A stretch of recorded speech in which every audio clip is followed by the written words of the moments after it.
Hari ini judulnya adalah Let's Go to Bethlehem. Katakan sama-sama, Let's Go to Bethlehem. Ya, let's go ya. Kenapa? Ada apa di Bethlehem? Mari kita lihat firman Tuhan lebih dahulu di dalam Lukas pasal yang kedua ayat 10 sampai dengan 20. Boleh kita baca bersama-sama? Saya mau mengundang Bapak Ibu untuk bangkit berdiri lagi sekali lagi. Terima kasih untuk menghormati pembacaan firman. Lukas 2 ayat 10 sampai dengan 20. Lalu kata malaikat itu kepada mereka, jangan takut, sebab sesungguhnya aku memberitakan kepadamu kesukaan besar untuk seluruh bangsa. Hari ini telah lahir bagimu juru selamat, yaitu Kristus Tuhan di kota Daud. Inilah tandanya bagimu, kamu akan menjumpai seorang bayi di bedong dan terbaring di dalam palungan. Tiba-tiba tampaklah bersama-sama dengan malaikat itu sejumlah besar bala tentara sorga yang memuji Allah, katanya, kemuliaan bagi Allah di tempat yang maha tinggi, dan damai sejahtera di bumi di antara manusia yang berkenan kepadanya. Setelah malaikat-malaikat itu meninggalkan mereka dan kembali ke sorga, gembala-gembala itu berkata seorang kepada yang lain, marilah sekarang kita pergi ke Bethlehem untuk melihat apa yang terjadi di sana, seperti yang diberitahukan Tuhan kepada kita. Lalu mereka cepat-cepat berangkat dan menjumpai Maria dan Yusuf serta bayi yang berbaring di dalam palungan. Ketika mereka melihatnya, mereka memberitahukan apa yang telah dikatakan kepada mereka tentang anak itu. Semua orang yang mendengarnya heran tentang apa yang dikatakan gembala-gembala itu kepada mereka. Namun Maria menyimpan semua hal itu di dalam hatinya dan merenungkannya. Kemudian kembalilah gembala-gembala itu sambil memuji dan memuliakan Allah karena segala sesuatu yang telah mereka dengar dan mereka lihat, semuanya sesuai dengan apa yang telah dikatakan mereka. Silakan duduk Bapak Ibu. Apa yang terjadi di Bethlehem? Kenapa Bethlehem menjadi begitu penting? Kenapa ada dorongan untuk pergi ke Bethlehem? Padahal kita tahu di Alkitab kata Bethlehem itu sendiri yang artinya rumah roti, Beth itu rumah, Lehem itu artinya roti. Jadi rumah roti Bethlehem itu cuma disebut 5 kali di dalam Alkitab, baik perjanjian lama maupun perjanjian baru. Aneh ya. Harusnya kalau itu sesuatu seperti Yerusalem gitu kan, orang datang, orang mencari, orang merindukan, mau pergi ke Yerusalem. Bahkan orang Yahudi berdoa kiblatnya itu Allah Yerusalem. Jadi tradisi kiblat itu sudah ada dan itu dimulai oleh orang Yahudi, yaitu mereka berdoa ke bait suci sebagai pusat daripada kehadiran Allah. Dan Daniel menunjukkan, dia bilang dia berdoa ke arah timur karena dari Persia dia berdoa jadi ke arah timur gitu. Dan kenapa ini menjadi penting Bethlehem ini? Padahal kota kecil, kampung, tidak terdengar apa-apa. Dan ini menjadi sebuah kontras, nanti kita akan lihat. Dan kita akan belajar 3 hal apa yang akan kita lihat waktu ada ajakan untuk pergi ke Bethlehem. Saudara, Bethlehem menjadi penting karena pertama, Mika pasal yang kelima ayat yang pertama adalah janji nubuatan tentang Bethlehem. Tetapi engkau, hai Bethlehem Efrata, hal yang terkecil di antara kaum-kaum Yehuda, tapi daripadamu akan bangkit bagiku seorang yang akan memerintah Israel, yang permulaannya sudah sejak purbakala, sejak dahulu kala. Dan ini bukan bicara tentang Raja Daud, karena nubuatan Mika ini 500 tahun sebelum Yesus. Sementara Daud itu 1000 tahun sebelum Yesus. Ya, 1 Samuel itu ya ditulis 1000 tahun sebelum Yesus. Ini setengahnya itu, setengah milenial, 500 tahun. Jadi kalau kita lihat ada janji tentang Mesias yang biasa kita dengar di dalam khotbah Advent. Pertama, Yesaya pasal yang ke-9 tentang janji seorang anak telah lahir, seorang putra telah diberikan. Itu 700 tahun. 200 tahun kemudian, berarti 500 tahun sebelum Yesus, baru nubuatan Nabi Mika tentang Bethlehem. Ternyata bahwa Bethlehem ini menjadi tempat perjanjian. Ada janji di sana yang harus digenapi. Dan saudara-saudara, realitas Alkitab bahwa kalau Tuhan berjanji dia pasti tepatin. Ada amin saudara. Kalau itu nubuatan pasti akan terjadi kalau itu dari Tuhan. Kenapa Bethlehem?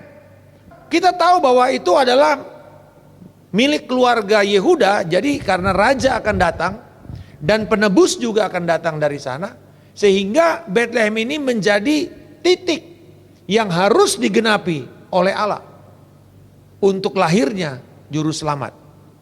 Kalau kita melihat tadi konteksnya ayat 8, jadi kalau saudara baca di rumah ayat 8, dikatakan di tempat itu tidak jauh ada padang penggembalaan. Nah ini dia saudara, dikenal sebagai Migdal Edar dalam bahasa Ibrani. Migdal Edar artinya menara penggembalaan. Jadi itu adalah sebuah daerah yang tebing-tebing di mana domba-domba yang khusus didedikasikan untuk kurban yang ada di Bait Suci. Itu datangnya dari Migdal Edar itu. Jadi nggak sembarangan peternakannya gitu ya. Nggak sembarangan peternakannya. Peternakannya itu ada di Migdal Edar. Dan ini adalah tanahnya tempat kuburannya Rahel. Ya, di perjanjian lama ini Rahel punya kuburan. Jadi dibeli, lalu kemudian itu ada penggembalaan di sana dan khusus untuk bait suci. Karena saudara perhatikan, kenapa Yesus dikatakan kamu akan menemukan bayi yang lahirnya di bedong? Oh ya kan, bayi semuanya di bedong, Pak. Emang orang Jawa di bedong? Bukan. Saudara tahu yang namanya di bedong itu sebenarnya terjemahan Indonesia baru. Kalau kita dikatakan di perjanjian lama, di terjemahan Indonesia lama kan, atau terjemahan Indonesia 1 itu gini, dibungkus dengan kain lampin. Saudara, kenapa? Nah, ini adalah sebuah tradisi untuk semua domba-domba yang akan dibawa kurban kepada bait suci itu harus bersih. Kan menurut hukum Taurat ya, tidak boleh ada cacat, celah, luka, dan harus domba jantan. Pada waktu dia lahir, kan itu lahir kan, ditarik ya. Bisa gak kotor? Bisa. Nah pada waktu kaki domba itu ditarik, keluar semua empat-empatnya, itu langsung dibungkus dengan kain lampin kaki-kakinya itu. Dibungkus. Supaya bersih ketika dia injak bumi. Karena dia harus suci. Seturut dengan persyaratan daripada hukum seremoni, hukum perayaan agama yang ada di dalam kitab Imamat. Jadi mesti dibedong. Jadi dombanya itu dibedong. Dan ketika ini disampaikan kepada para malaikat, oleh malaikat kepada gembala-gembala, mereka langsung berpikir begini, hah? Ada anak yang lahir dan kemudian dibedong. Persis seperti domba Paskah. Berarti anak ini adalah anak yang khusus. Saudara, ada kontras yang hebat di sini. Coba bayangkan. Satu, kelahiran Yesus raja, betul? Dengan posisi gembala. Siapa para gembala itu? Orang yang termarginalkan, tersingkir. Mereka tidak layak untuk, kalau dia dikasih kesaksian gitu ya, tidak boleh mereka berdiri di depan sidang agama. Kenapa? Mereka banyak bolos gerejanya soalnya. Sebab apa? Kerja. Betul tuh? Shift malam. Kerja mereka. Nggak ada tiba-tiba saudara mereka itu bisa leha-leha karena pertama jauh dari permukiman dan mereka harus tinggal di sana cukup lama seperti Daud kan. Daud kan tinggal lama sehingga ketika Samuel datang untuk memilih anak-anak yang akan jadi raja, Dibilang apa? Ini kan semua anakmu. Bapaknya bilang, oh lupa pak. Ada satu anak tuh di taman penggembalaan sana. Panggil. Berarti bisa berbulan-bulan saudara. Sendirian. Atau dengan kumpulan. Jadi dia pasti tidak punya kesempatan untuk beribadah seperti kebanyakan orang. Makanya para gembala ini tidak layak untuk naik saksi di sidang pengadilan. Betapa mereka ini tersingkir. Sedangkan yang datang ini raja. Jadi ada satu kontras. Yang kedua, kontras antara kondisi masyarakat pada waktu itu yang sangat tidak baik-baik saja. Pertama apa terjadi? Kita tahu momen alasan Yusuf dan Maria harus ke Bethlehem untuk apa? Sensus. Betul kan? Dan sensus menurut sejarah dan Yosefus, ahli sejarah Ibrani, Yahudi, dia bilang begini, bahwa sensus itu sebenarnya sudah diupayakan oleh Kirenius 3 kali. Tapi namanya orang Yahudi itu keras kepala, ngeyel, berontak sama Romawi, nggak pernah bisa. Diupayakan, karena tujuan sensus itu pertama saudara pajak. Itu tujuannya, supaya bisa dipungut pajak lebih banyak. Yang kedua untuk mengetahui berapa perlunya logistik untuk keperluan tentara yang harus di daerah jajahan yang ada. Jadi ini provinsi Palestina ini, ya, provinsi yang di Roma disebut sebagai provinsi Palestina, itu wilayah Yehuda. Itu betul-betul ngeyel, berani gitu loh untuk bilang kita nggak perlu. Tapi kemudian terpaksa, bukan karena terpaksa, saya percaya sudah genap waktunya. Amin saudara. 4 sebelum Masehi terjadi itu, dipaksa untuk mereka pergi. Dan Yesus lahir di sana. Jadi saudara, ada sebuah kontras antara kondisi yang tak baik-baik saja di wilayah Bethlehem, di wilayah yang syarat dengan tekanan, lalu dikatakan mereka melihat bala tentara sorga. Berapa bala tentara sorga itu? Ratusan ribu. Tiba-tiba langit itu begitu terang sekali, begitu gemuruh, tempat sepi. Ini kontrasnya ya, tempat sepi, terabaikan, tidak ada orang yang mau lihat mereka, tapi mereka dimanfaatkan karena untuk kebutuhan bait suci. Dengan kedatangan Allah yang luar biasa, kumandang malaikat sorga yang mengatakan, Gloria in excelsis Deo, kemuliaan bagi Allah di tempat yang maha tinggi, dan damai sejahtera bagi orang yang berkenan. Lalu ada kumandang yang mengatakan, hari ini telah lahir bagimu Juru Selamat, Kristus Tuhan. Ada 3, Yeshua, Hamasiah, dan Kurios. Dan ini satu-satunya yang disebut komplit sebagai gelar Yesus. Cuman 1 ayat itu aja, nggak ada di tempat lain. Yeshua berarti Allah yang menyelamatkan, Juru Selamat. Allah keselamatan telah datang lewat Allah, lewat Yeshua, lewat Yahweh. Hamasiah yang dipilih, yang diurapi untuk menyelamatkan itu, terpilih, terkhususkan, Kristus. Dan Tuhan, Kurios, penguasa yang menguasai semua dengan absolut. Dikatakan, hari ini kamu akan lihat itu, dan kamu akan temukan itu di palungan. Jadi coba bayangkan, tadi kontrasnya ya, kota kecil dengan gemuruh sorgawi. Yang kedua, orang kecil dengan bayi kecil tapi datang dari sorga, inkarnasi Kristus. Yang ketiga, tidak ada berita apapun. 400 tahun tidak ada suara Tuhan. Kemarin dalam diskusi Bible Study kita bicara mengenai 400 tahun suara Tuhan tidak ada. bukan berarti Tuhan tidak bicara dan Tuhan tidak bekerja di dalam masa senyap intertestamental.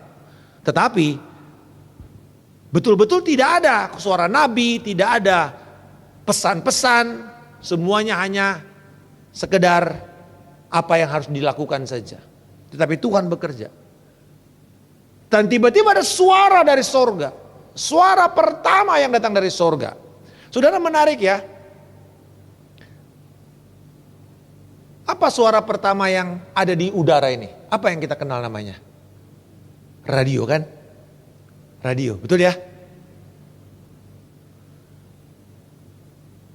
Regnard tahun 1906 melakukan eksperimen di Bedrock, Massachusetts untuk mentransmit berita suara yang dulunya cuma Morse code, kode Morse, titik sama garis yang berada di kapal-kapal yang menghubungkan satu kapal dengan kapal lain atau dengan daratan. Nggak ada pernah dengar suara, semuanya cuma tit da tit da. Itu ya. Dot dash. Dan dia buat eksperimen.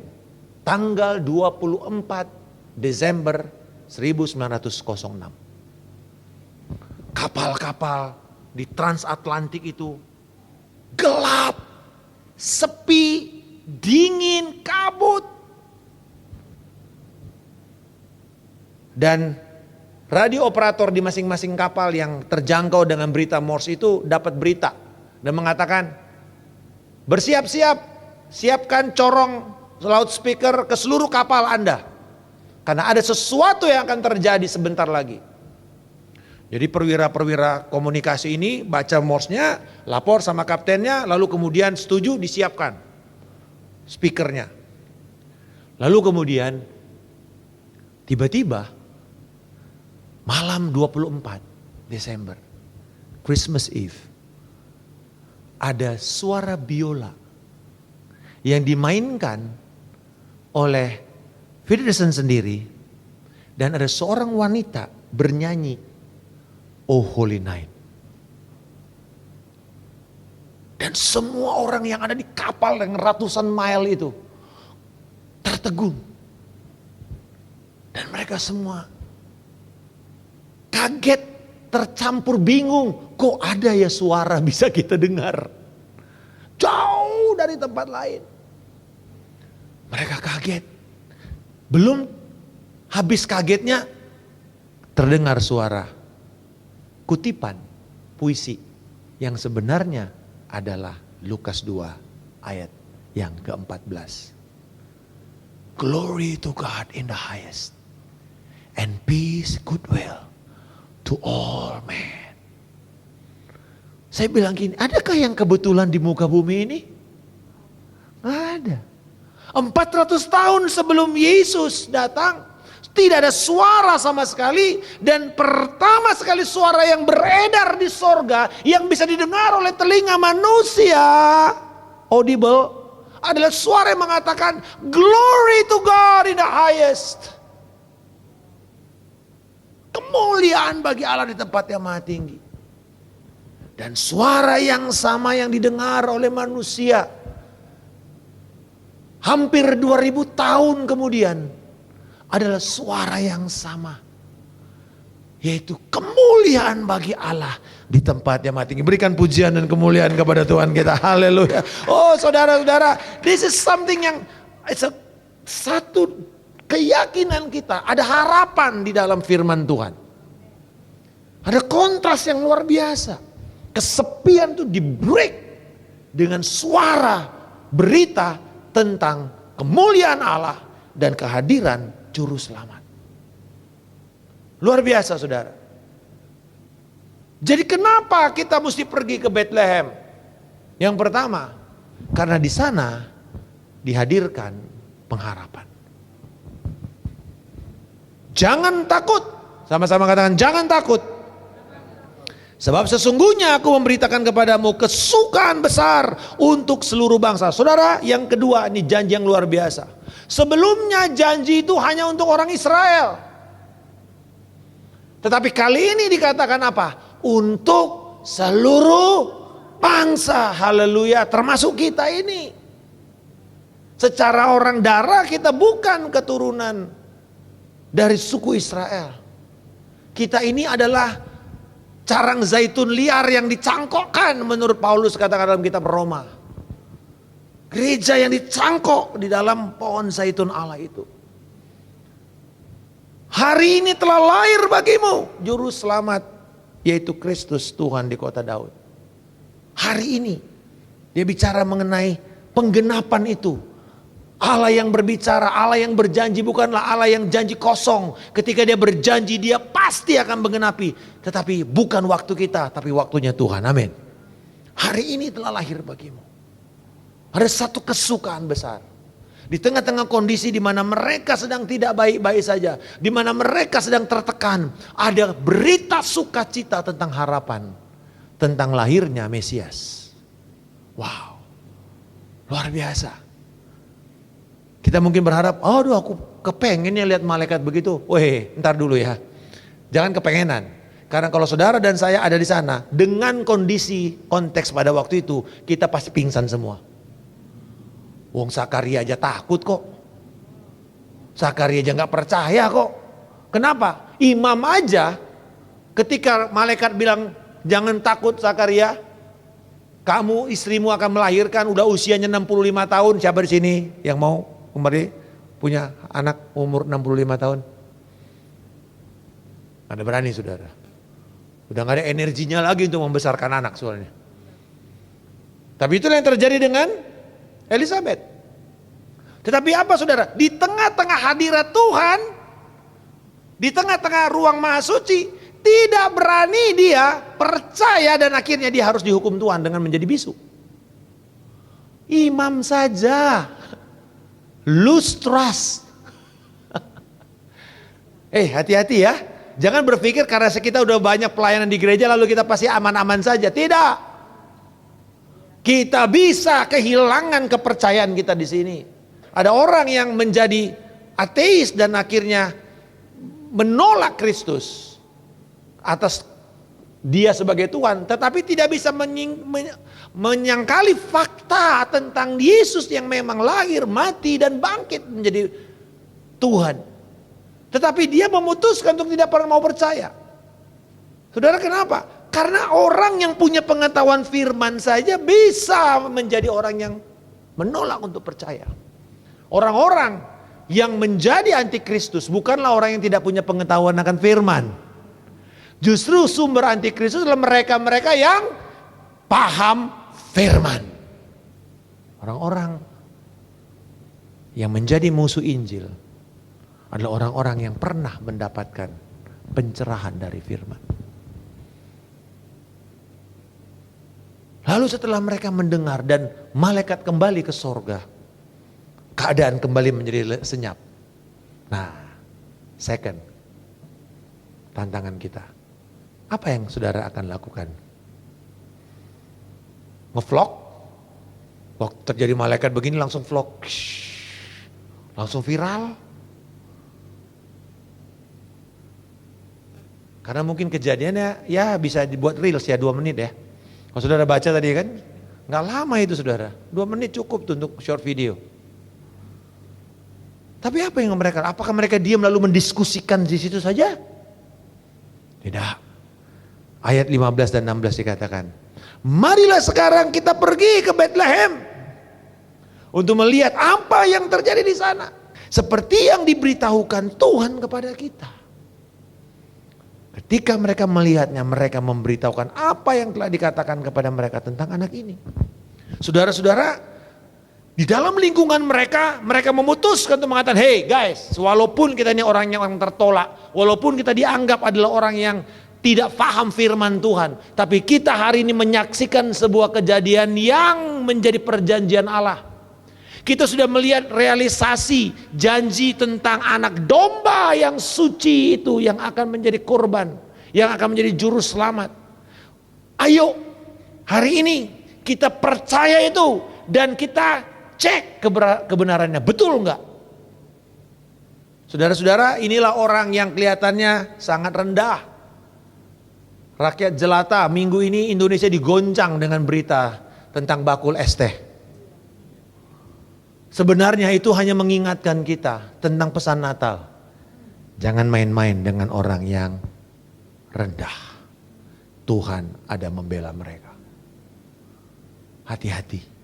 Jangan pernah anggap remeh karena mereka miskin. Bapak Ibu, tadi pagi dalam renungan saya ini. Being poor, it's not a disgrace.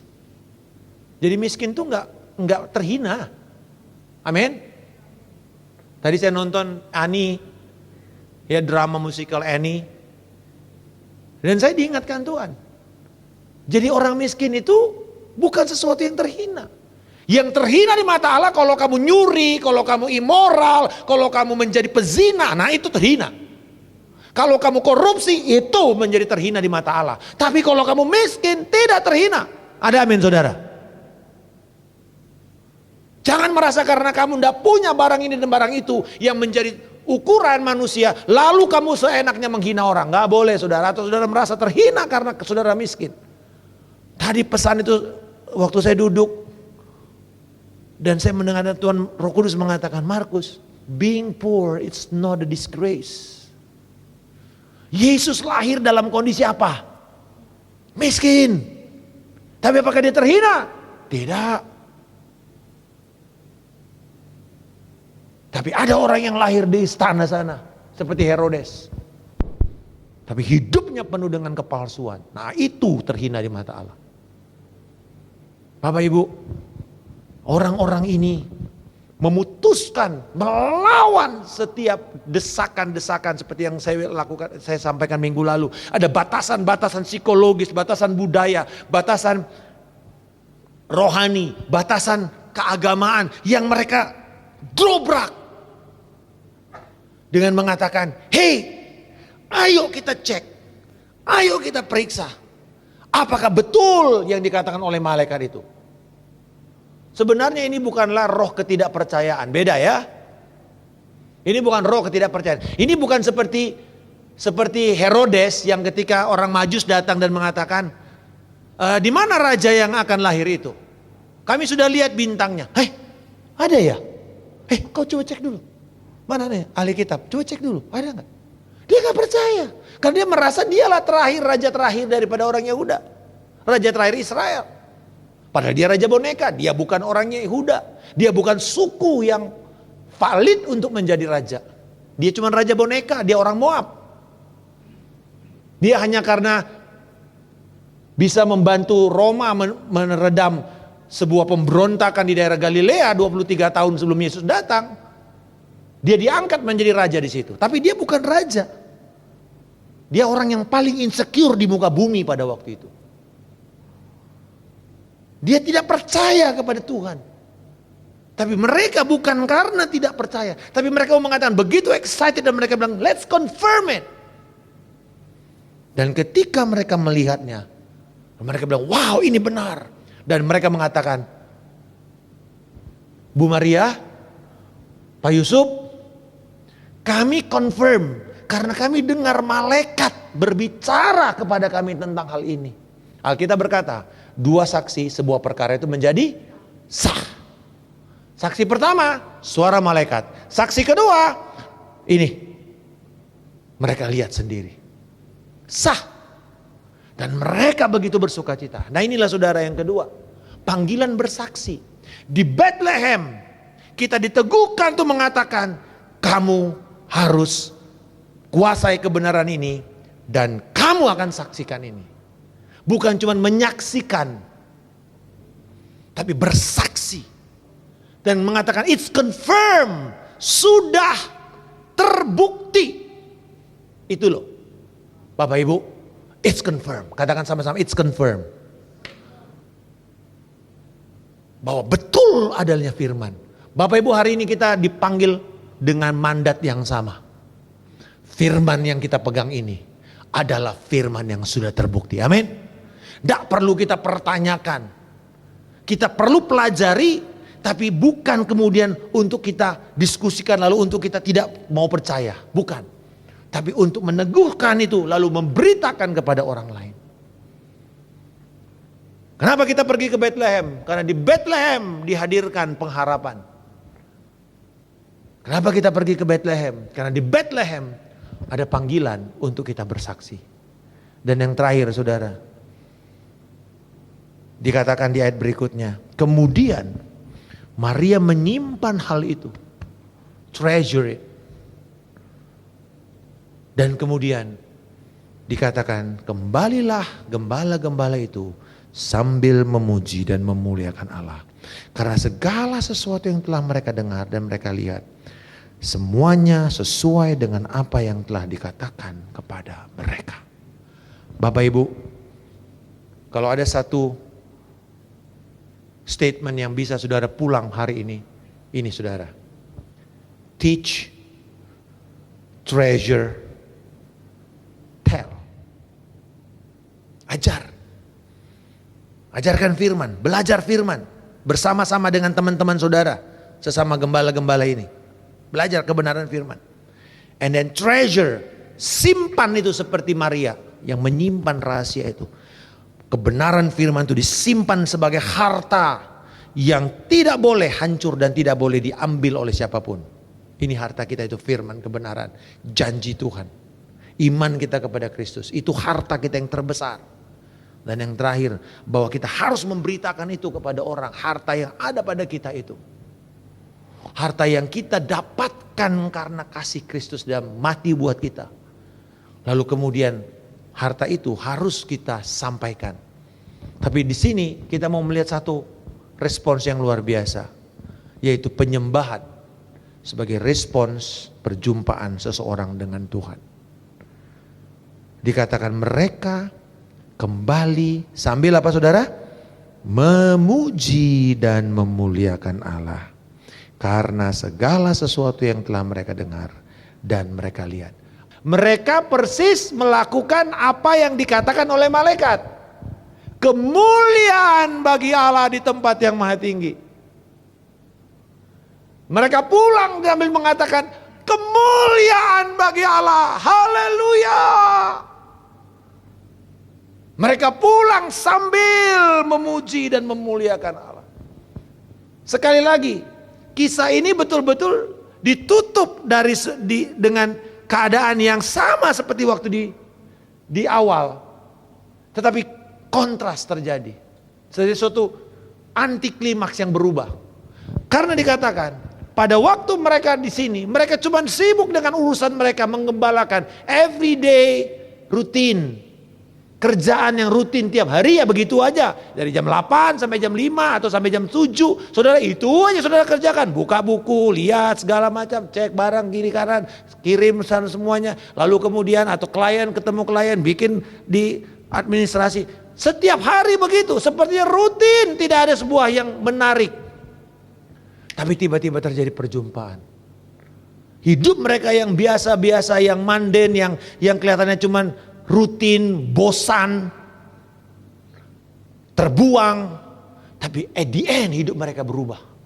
Mereka kembali ke tempat penggembalaan mereka kan. Mereka bukan tiba-tiba pergi ke Yerusalem gitu loh. Enggak. Mereka kembali ke tempat ladang penggembalaan mereka. Tapi mereka berubah sikap mereka ketika mereka kembali ke dalam tempat pekerjaan mereka. Mereka pulang dengan satu semangat. Mereka pulang dengan satu sikap memuji Tuhan, memuliakan Tuhan. Kenapa? Karena apa yang mereka dengar dan apa yang mereka lihat. Itulah kata saksi, marturion. Kamu melihat, kamu mendengar, lalu kamu sampaikan persis apa yang kamu lihat. Kita kenal sebagai eyewitness, saksi mata. Inilah saksi mata akan perjumpaan dengan Tuhan dan perjumpaan dengan hadirat Allah yang begitu luar biasa. Mereka pulang, tidak ada lagi malaikat. Tidak ada lagi gemuruh sorga yang begitu menakjubkan. Gak ada lagi. Semua sama. Gelap, dingin, sepi. Tapi ada berbeda. Hati mereka berbeda. Amin saudara. Hati mereka berbeda. Kali ini mereka berkobar-kobar. Wah, luar biasa. Kita melihat sesuatu. Mereka enggak rebah saudara. Nggak rebah mereka. Nggak seperti pertunjukan rohani yang biasa kita lihat di abad terakhir ini. Banyak orang rebah-rebah tapi habis itu rebah bangkit, nggak bertobat-bertobat juga. Hidupnya sama aja, malah lebih kacau. Dan anggap itu sebagai sebuah entertainment, hiburan rohani. Dan waktu saya lihat sekarang makin banyak ya, karena algoritma saya lihat kepada bagaimana pelayan-pelayan melakukan pelayanan. Akhirnya yang dikasih sama Instagram apa saudara? Pendeta-pendeta Nigeria. Ya kan? Yang salah satunya itu saya kirim sama ini nih, sama para jomblo-jomblo. Ya, yang jomblo maju ke depan, maju, ditepokin. Hei, kawin. Pergi dan kawinlah. Bukan pengutusan saudara. Saya bilang ini apa-apaan ini kayak gini nih. Main ditepokin kepalanya, ya dikaplokin. Pergi dan kawinlah. Ayo maju sekarang. Yang jomblo-jomblo sini.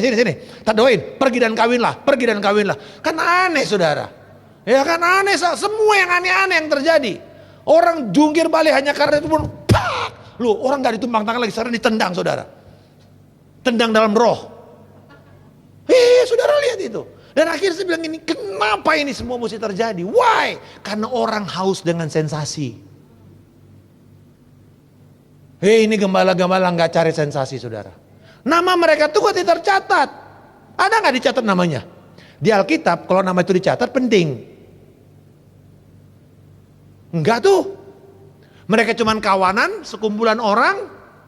Tapi mungkin sebelumnya mereka cuman kumpulan orang seperti statistik. Tapi mereka pulang bukan seperti statistik lagi. Mereka pulang sebagai pribadi-pribadi yang mengalami perjumpaan dengan Allah. Amin. Mungkin engkau tidak diperhitungkan. Engkau di kampungmu diusir. Kamu gak bisa berat-beratin orang tua aja. Ngabisin makanan, ayo pergi kamu ke sana, ke kota sana, merantau kamu ke sana, cari makan sana, cari kehidupan di sana. Tidak ada yang tahu, miskin, mungkin bahkan kita yatim. Tetapi ketika kita bertemu dengan Kristus, hidup kita tidak akan sama lagi. Dan saya berdoa, biarlah kiranya kebenaran ini akan mendorong kita, mengobarkan hati kita, bahwa kita nggak mencari sensasi. Tapi kita ada menghadirkan pengharapan kepada orang yang tidak punya harapan sama sekali. Mari kita bangkit berdiri saudara. Kita kata, oh Yesusku,